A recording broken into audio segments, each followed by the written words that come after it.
So the market's done remarkably well so far in 2024. It's almost like we're on a cakewalk. So the question is, when will the music stop and how many chairs will there be left to grab? My name is Brian Cannon. Welcome to Markets in 5.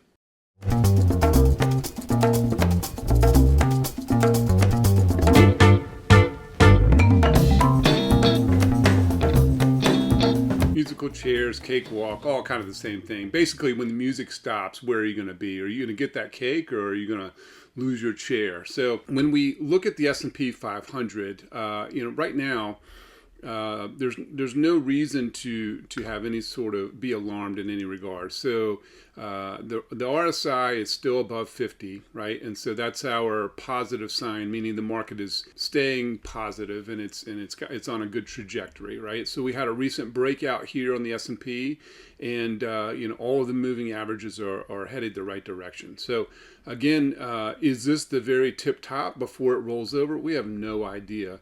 But at the end of the day, right now, all of the underlying indicators are pointing toward green or pointing toward go, which is why we're fully invested at this point. So when we see these metrics break down, when we see the RSI drop down below 50, when we see the crossover on some of these moving averages, or when we see a constructive kind of decline in the MACD, the moving average conversion to divergent signal, then at that point we would begin to pull a little bit of risk off the table. But right now it looks pretty good. Now keep in mind, October is it's a precarious month. Historically speaking, return-wise, it does okay.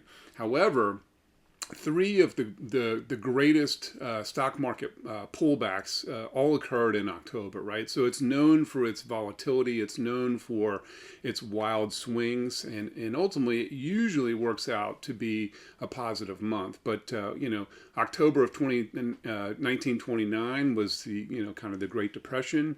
We had October of '87 was Black Monday.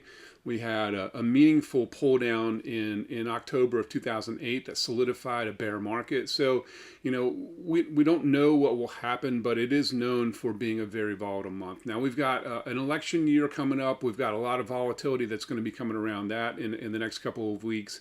So we just want to be very cautious of this month, but really at the end of the day, we're not going to make any sort of strong moves until we get the indicators that tell us otherwise. All right, so I put this in our stock market blog last week. You can look at that on our website, but essentially it's an analysis to kind of look at the correlation between the S&P 500 and the VIX, and really they should be working in opposite. They should be non-correlated. Because they represent two different ideas, right? An S&P 500 going positive is investors are happy, everything is heading the right direction.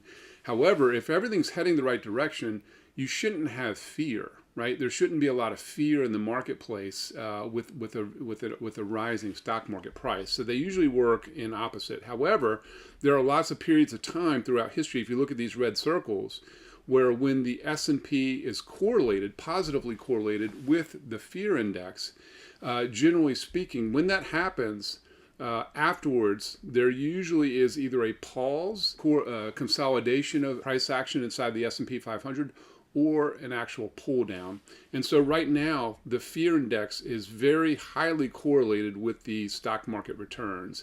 And so again, this a lot of times is a prelude to some market volatility, which, with elections knocking on our door in a couple of weeks, maybe for good reason, right? All right, so we're also watching the dollar. Right now, we're getting a rise in the dollar. And generally speaking, when we get a rapid rise in the dollar, it usually has an impact to the downside of the market. So they're not 100% inversely correlated. However, they move in tangent at times, and they move kind of against each other at times. But when we have a strong move in the dollar, usually it does impact the stock market. So, and you can see here that we've had a breakout in the dollar and it's running up.